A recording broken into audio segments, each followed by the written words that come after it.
Hey guys, today we're going to be talking about the American Bladeworks Model 1.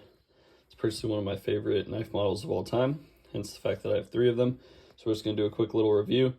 You can go over the specs of each one, what I like about each one, why I have 3, and kind of what makes these knives so interesting and so special in my opinion. So we'll just start with some basic specs. They're all pretty much the same.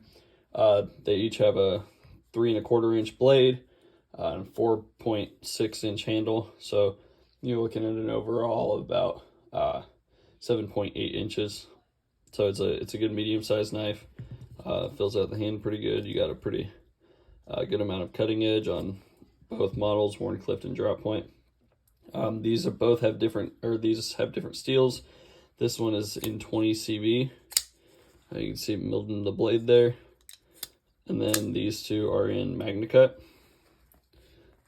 And the MagnaCut is hardened to 61, 62 HRC, so it's hardened at the correct intervals for MagnaCut.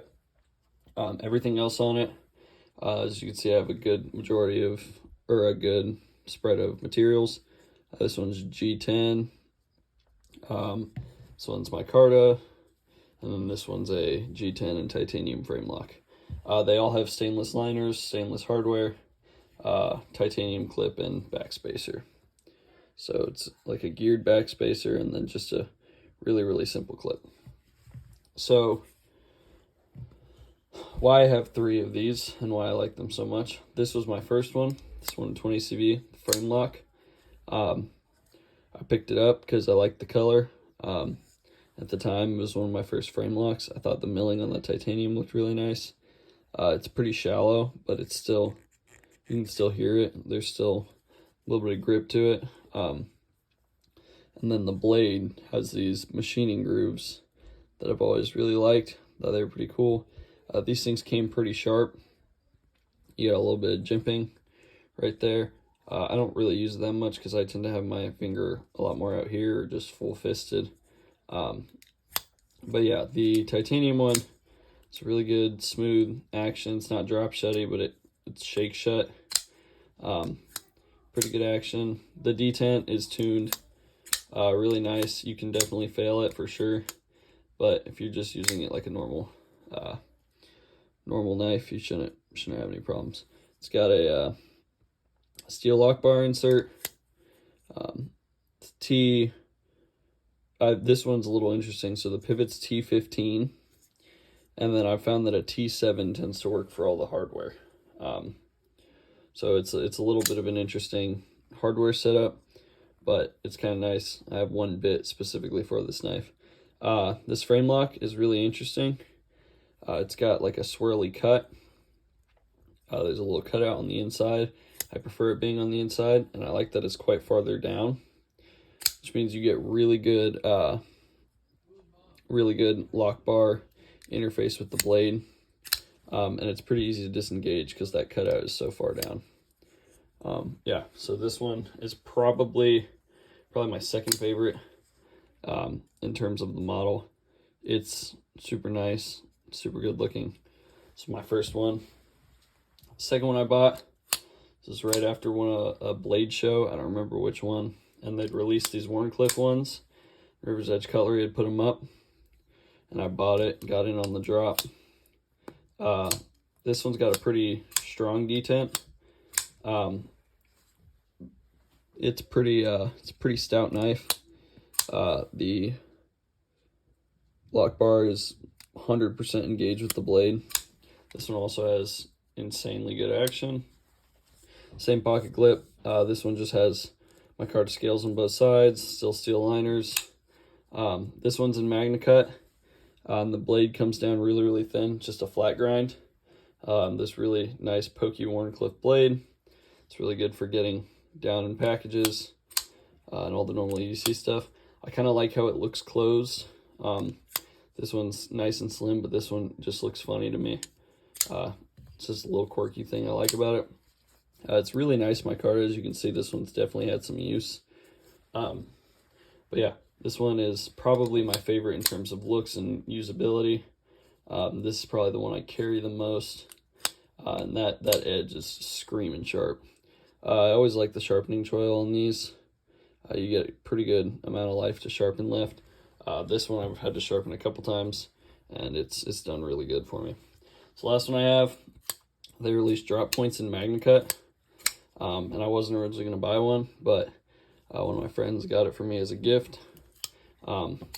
This one has probably been the most finicky. When I first got it, the lock didn't engage all the way. I could close the blade just by doing this. But the greatest part about this company is it's a small American company. He does all his own machine work, all his own sharpening, everything. So I was able to contact him and figure some stuff out. Same clip. Again, these all have the same clip. This one also has the grooves in the blade.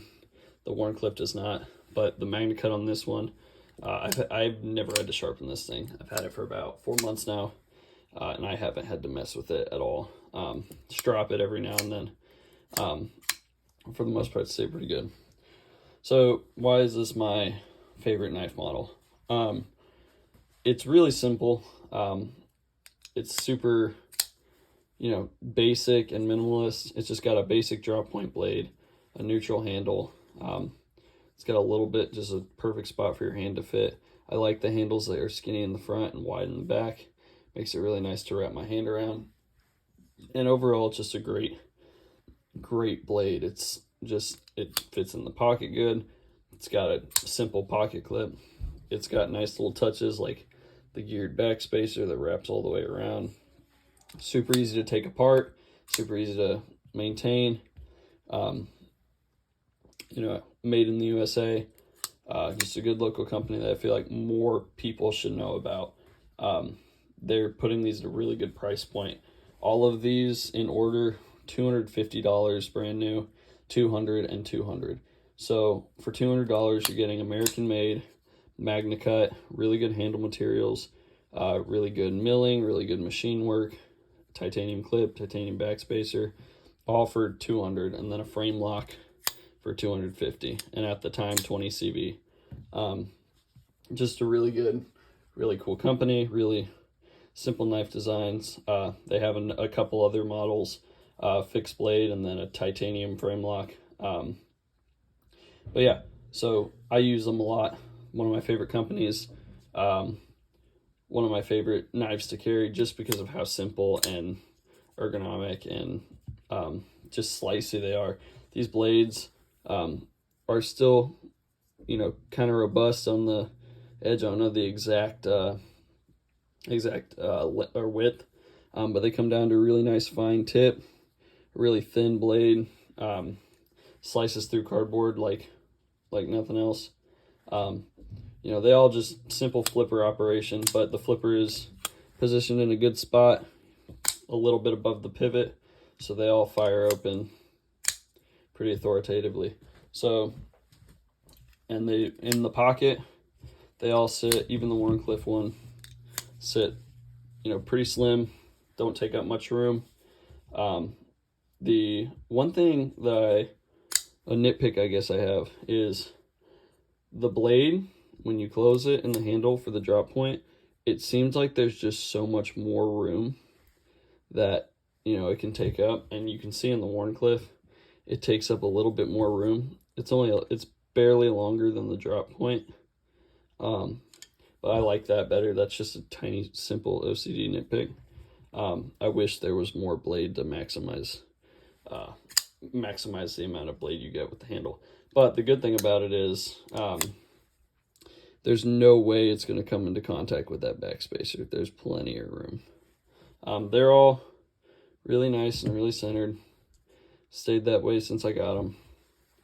And yeah, so overall, just a really great knife, really affordable for what you're getting. I think it's a good deal. And I feel like more people should know about it. So thanks for watching. Make sure to drop a like, leave a comment, give me some feedback. I'm still growing a little bit. It's a pretty tiny channel still. Check my shorts page. I still have a giveaway up for when we hit 100 subscribers. And yeah, just make sure you subscribe and just keep watching for more videos. Thanks.